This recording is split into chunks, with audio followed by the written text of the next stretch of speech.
बच्चों आज हम लोग जो है गणित में एक गणित आपकी आती है ज्योमेट्री को बोला जाता है ज्यामिति में हम लोग देखेंगे बहुत ही कुछ इसके महत्वपूर्ण बिंदु हैं, टॉपिक हैं, तथ्य हैं। उनको जानने की कोशिश करते हैं कि ये इनकी क्या होता है, इनका इम्पोर्टेंट क्या होता है और इनकी डिफिनीशन क्या होती है, इनका फिगर कैसे बनता है। इस चीज़ को हम आपको आगे बताते हैं। आइए हम लोग देखते हैं बिंदु क्या होता है। बिंदु को हम इंग्लिश में लिखते हैं पॉइंट।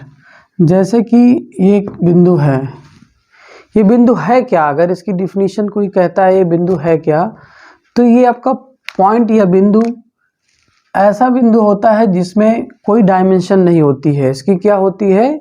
कोई भी डायमेंशन नहीं होती है, कोई भी साइज नहीं होता है। आप मोटे पेन से करेंगे, देखिए मोटा बन जाएगा, पतले से करेंगे तो पतला बन जाएगा। तो इसका कहने का अर्थ ये हुआ कि बिंदु की कोई निश्चित आकृति या फिगर नहीं होता है, ना ही इसका कोई डायमेंशन होते हैं, ना इसकी हाइट होगी, ना लेंथ होगी इसकी, ना ब्रेथ होगी। आप जिस हिसाब से आपका रहेगा, आप कहीं भी पॉइंट किसी भी चीज़ से आप छोटा बड़ा देखने को मिलता है। जैसे देखिए यहाँ है, ये क्या हो गया? ये पॉइंट है। ये भी क्या है? पॉइंट है। ये भी क्या है? पॉइंट। इस तरीके से हम लोग क्या कह सकते हैं? इसकी कोई डायमेंशन नहीं है। दूसरा आता है हमारा क्या? ये हमारा है लाइन। लाइन क्या है? देखिए लाइन किस तरीके से, इसका डिफिनीशन क्या लिखा जाएगा? इसको यदि हम डॉट के रूप में देखिए लिखते जाएं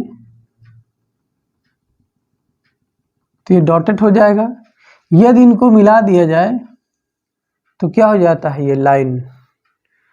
लाइन की ना कोई दिशा होती है, ना कोई दूरी होती है। आप जितना चाहें उतना खींच सकते हैं। देखिए आपने ये बनाया, हमने ये बना दिया, तो आपसे क्या हो गई? बड़ी लाइन। तो लाइन जो है, लाइन किसी भी डायरेक्शन में, दिशा में खींची जा सकती है और इसकी कोई निश्चित नहीं होती है। आप किसी भी कितनी भी दूरी की आप लाइन खींच सकते हैं। और तीसरा हमारा आता है लाइन सेगमेंट। जैसे आपका एक पूरा लाइन है, इस लाइन को हमने क्या कर दिया? सेगमेंट कर दिया। वो क्या कहलाता है? रेखा खंड। यानी हमने इसके सेगमेंट कर दिया, पार्ट कर दिया। देखिए ये एक पूरा लाइन था और इसमें हमने एक पार्ट ले लिया, तो ये वाला पार्ट जो बीच में है ये हमारा क्या कहलाएगा? लाइन सेगमेंट, या इसी को बोलते हैं रेखा खंड। यानी उस रेखा में एक छोटा सा खंड पार्ट हमने निकाल लिया, तो क्या कहलाएगा? हमारा रेखा खंड। फिर तीसरा हमारा क्या जाता है? तीसरा हमारा देखिए पैरेलल लाइन है। पैरेलल लाइन यानी समांतर रेखा। समांतर रेखाएं वे रेखाएं होती हैं, देखिए अभी तक तो था क्या? लाइन। अब यहाँ लाइन्स आ गया। अब आपकी एक लाइन ये है, A1 है, ये 2 है, यहाँ पे 2 लाइन, यानी दो ऐसे लाइन जिसकी बीच का डिस्टेंस क्या होता है? इक्वल होता है। क्या होएगा? इक्वल होएगा। यदि ये लाइन देखिए आपका एक ड्रॉ है और दूसरी लाइन ये है, यदि इसके बीच में इक्वल नहीं होता है तो वो क्या कहलाएगा? असमांतर, यानी अनपैरेलल हो जाएगा। अभी क्या है? पैरेलल। पैरेलल के बारे में हम लोग बता रहे हैं, यदि उनके बीच के डिस्टेंस इक्वल होगा और तो वो क्या कहलाएंगी? हमारी पैरेलल लाइन। अभी हम लोग समझते हैं। अब देखिए पांचवा हमारा क्या है? एंगल। एंगल क्या है? एंगल हमारा है, हमने एक लाइन ले लिया A और ये 2 है, यहाँ हमने पॉइंट A लिख दिया, ये B लिख दिया और ये C लिख दिया। तो यहाँ पे देखिए कि जैसे कि एक लाइन हमारा क्या है? लाइन ये 1 है, लाइन 2 है। इस लाइन 1 एंड 2 को हमने क्या कर दिया? किसी कॉर्नर पे मिला दिया, और उस कॉर्नर पे मिलाने पे उसका जो ये एंड पॉइंट है और इसका स्टार्टिंग पॉइंट, के बीच में एक क्या बनता है, कॉर्नर। क्या बनता है, कॉर्नर। इस कॉर्नर को क्या बोलते हैं, एंगल। क्या बोलेंगे, एंगल। एंगल का साइन ऐसे करके बनता है। एंगल 1 लेटर से भी लिखा जाता है और 3 लेटर से भी लिखे जाते हैं। इसमें जैसे ये हो जाएगा ABC, या आप ऐसे लिख सकते हैं और B। तो यहाँ पे क्या हो जाएगा, एंगल।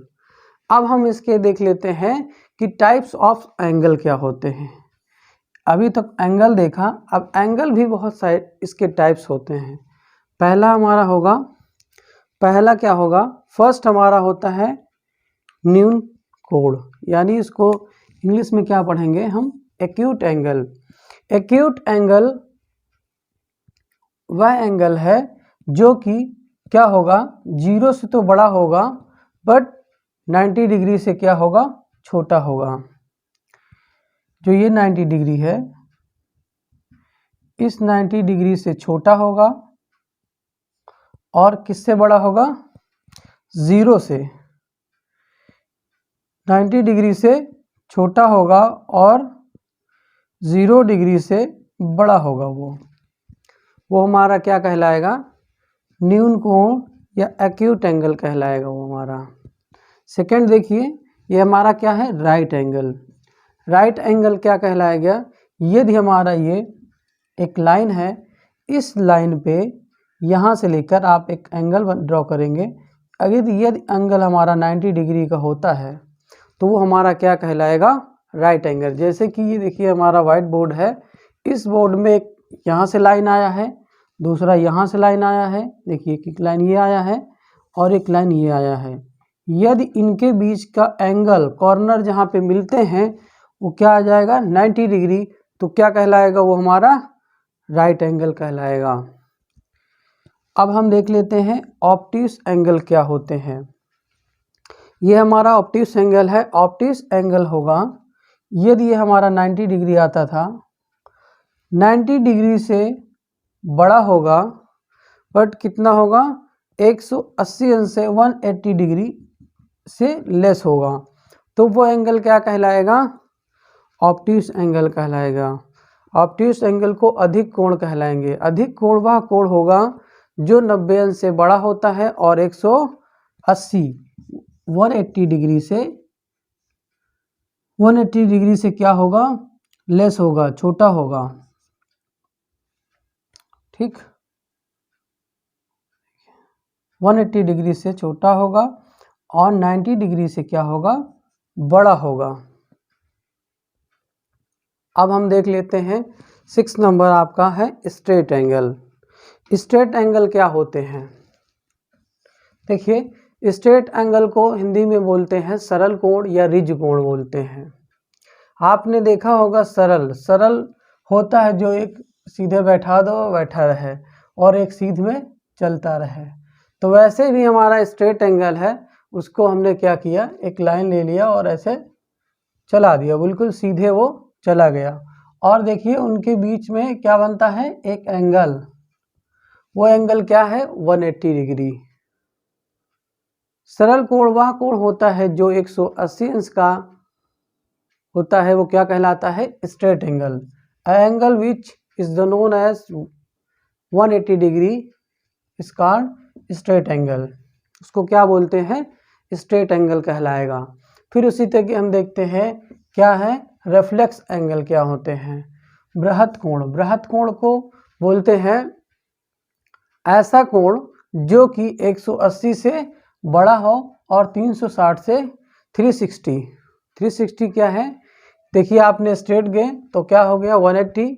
यदि आप किसी जगह खड़े हो और उस खड़े होने पे आप ऐसे घूम जाएंगे तो कितना हो जाएगा, 360, यानी आपने 360 डिग्री मूव कर लिया। आप सेम पोजीशन में हैं, फिर ऐसे करके मूव हो जाइए, सेम उसी पोजीशन पे आ जाइए, तो आपने कितने एंगल का मूव किया, 360 का मूव किया। तो देखिए रिफ्लेक्स एंगल वह कोण होता है जो 180 अंश से बड़ा हो बट 360 से लेस हो। आप यहाँ भी आ सकता है, यहाँ भी आ सकता है, ठीक है, यहाँ भी आ सकता है, यहाँ भी आ सकता है, इवन आपका 59 हो सकता है, बट 180 से क्या होना चाहिए, 181 भी होगा। ये भी क्या कहलाएगा, रिफ्लेक्स एंगल कहलाएंगे। आप देख लेते हैं 8 नंबर पे क्या है, कंप्लीट एंगल। कंप्लीट एंगल को बोलते हैं पूर्ण कोण। पूर्ण कोण वो कोण होता है जो कि 360 अंश के इक्वल होता है। इसमें एक ही कोण होगा और वो एंगल कितना होगा, 360 डिग्री होगा। देखिए जैसा कि हमने बताया है कि आप किसी भी पोजीशन पे फिक्स होइए और उसमें क्या करिए, मूव कर दीजिए, और मूव करके सेम पोजीशन पे आ जाएंगे। जैसे कि यहाँ पे कोई व्यक्ति है, ये मूव करके अपनी जगह पे आ गया, तो इसने क्या किया, 360 डिग्री का एंगल बना लिया, तो इसे बोलते हैं कंप्लीट एंगल। अब देख लेते हैं यहाँ पे 9 नंबर क्या होता है, कंप्लीमेंट्री एंगल।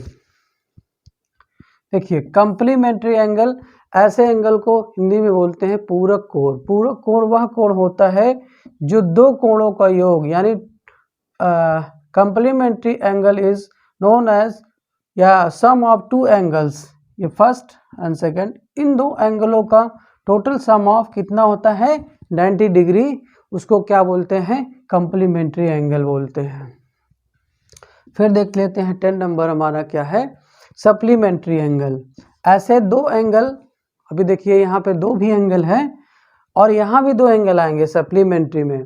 तो सप्लीमेंट्री में ऐसे टू एंगल्स, जैसे मान लीजिए आपका यहाँ पे 60 है, तो इसका ये फर्स्ट एंगल है। सेकेंड एंगल क्या हो जाएगा, आपको फाइंड करना है, और हमको ये मालूम है कि जो सप्लीमेंट्री होता है वो कितने होता है, 180 का होता है। तो आप क्या करेंगे, 180 में से जो है 160 निकाल देंगे, तो यहाँ क्या बचेगा, 20 डिग्री। तो ऐसे जो है दो एंगल का टोटल सम ऑफ 180 डिग्री होता है, उसको क्या बोलते हैं, सप्लीमेंट्री। अब देख लेते हैं कि एडजेसेंट एंगल क्या होते हैं। एडजेसेंट एंगल जिसमें कि ऐसे एक ही डायरेक्शन में होंगे, देखिए एक ही डायरेक्शन में होंगे और उनके बीच में एक लाइन जो होगी वो क्या होगी, वो कॉमन होगी। आप कह सकते हैं कि देखिए फिगर दिया हुआ है, एडजेसेंट एंगल ऐसा कोण होगा जो कि एक ही दिशा में जाएगा और उनमें से उनकी एक कॉमन लाइन होगी, एक रेखा यहाँ पे क्या होगी, दोनों क्या होंगी, एक में कॉमन होगी। इस एंगल के लिए भी अल्फा के लिए कर रही है और बीटा के लिए भी यहाँ पे डिनोट कर रही है, चाहे वो आपका 90 डिग्री में आएगा चाहे ये 60 डिग्री में आएगा, तो वो क्या कहलाएगा, एडजेसेंट एंगल कहलाएगा। अब इसको नोट कर लीजिए, समझ लीजिए।